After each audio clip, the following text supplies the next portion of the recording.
Hello everyone, welcome to our channel. Today we will discuss about the flowchart of EB2 NIW. That means when you start working with us to when we submit your petition to USCIS, we will discuss the entire journey in a very short way, in a very nutshell. So at first, clients talk with me, and then if they agree to hire us, retain us, we send them a contract and payment option. So they sign the contract, send it back to us, and they make their payment. Then we send a client information package to our clients. So what is in that client information package?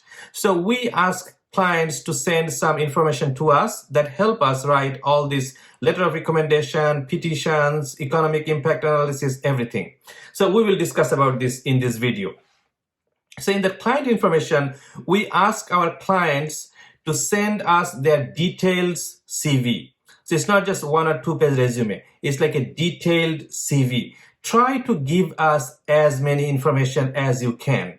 The more information you will provide us, it's better for your case. So please write everything in that CV.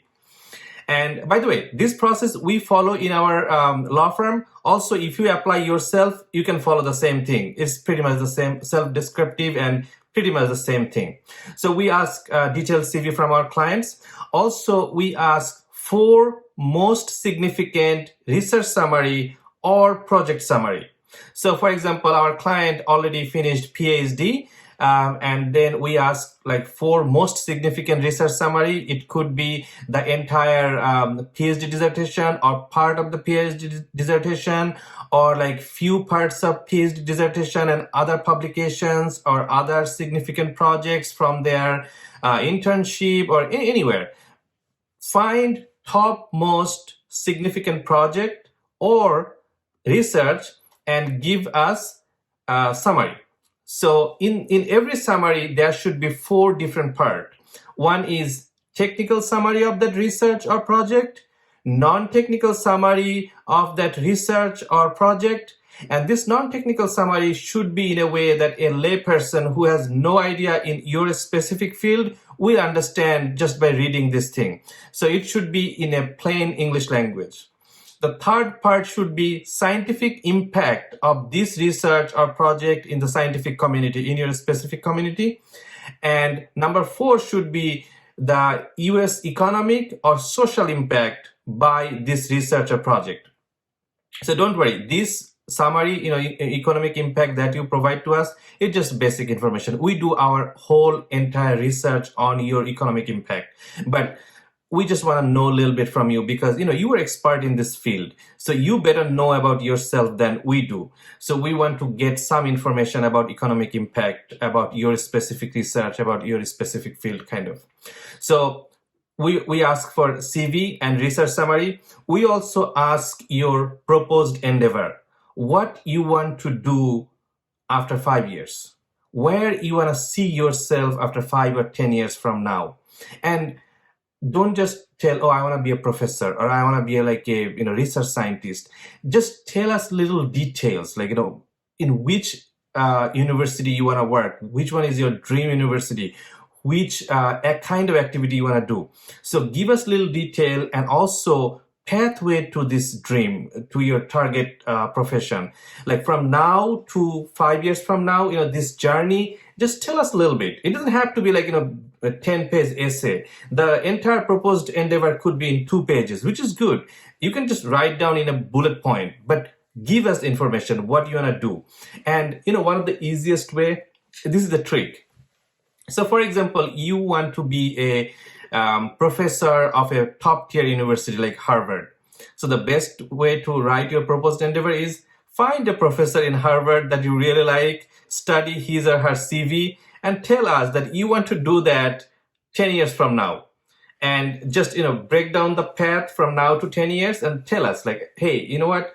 After 10 years, I want to be there. So this is my dream position from 10 years. And that will actually help us.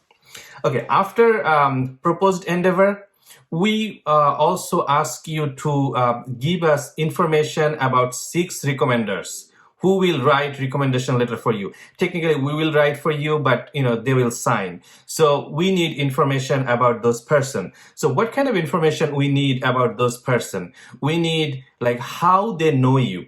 Like, was he your PhD supervisor or internship supervisor or a professor or anything? So how that person knows you. Was there any joint project you worked with? Was there any joint success, any award, any publication, any presentation? You did you went to a conference with that person, you had to travel together, or any kind of connection between you and that person. Also, if this is a independent recommender, how did you find him or her? Did you just Google somebody, or like you are following him for last 5 years, 3 years? You met him in a conference, or you met him through another professor? Just tell us a little bit about how you know this person, or how did you find him? Another very important question actually about that recommender is, what makes him qualified to sign this recommendation letter? How he is one of the top person, or he is qualified to write this thing, like to give a letter of recommendation. That person must be expert in your field. So tell us about his degree, his achievements, his membership in professional organization, his awards, his any kind of achievements. So we want you to send their CV, LinkedIn profile link, if they have website or any kind of online presence. Give us as many information as you can. So when we get all this information, CV, research summary, proposed endeavor, letter of recommendation templates, like information about those 6 persons, then we start writing the economic impact analysis. And I made another video about economic impact analysis, so you can go ahead and watch that video. And when we are done with economic impact analysis, we ask our recommendation letter writers to write 6 recommendation letters based on the information you provided and the information they found online with their search. When they're done with writing these recommendation letters, they send it back to me to double check whether everything is good or not. When I see everything good, I send it back to my clients to review whether everything is good. And if the client thinks, yes, this is good, then the client send the recommendation letters to that person who will actually sign it.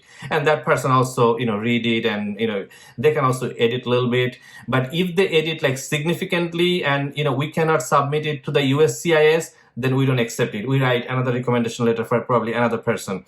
So, it must meet certain requirement. Otherwise, we don't submit it to the USCIS.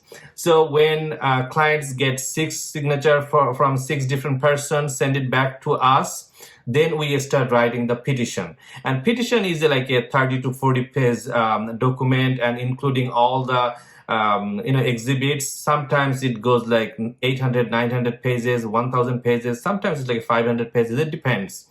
And when we are done with this petition, we also fill up I-140 form, G28 form. We write cover letters. We write other supporting documents, and we submit all these things to USCIS. So this is pretty much the journey from starting, working with us to submit to the USCIS.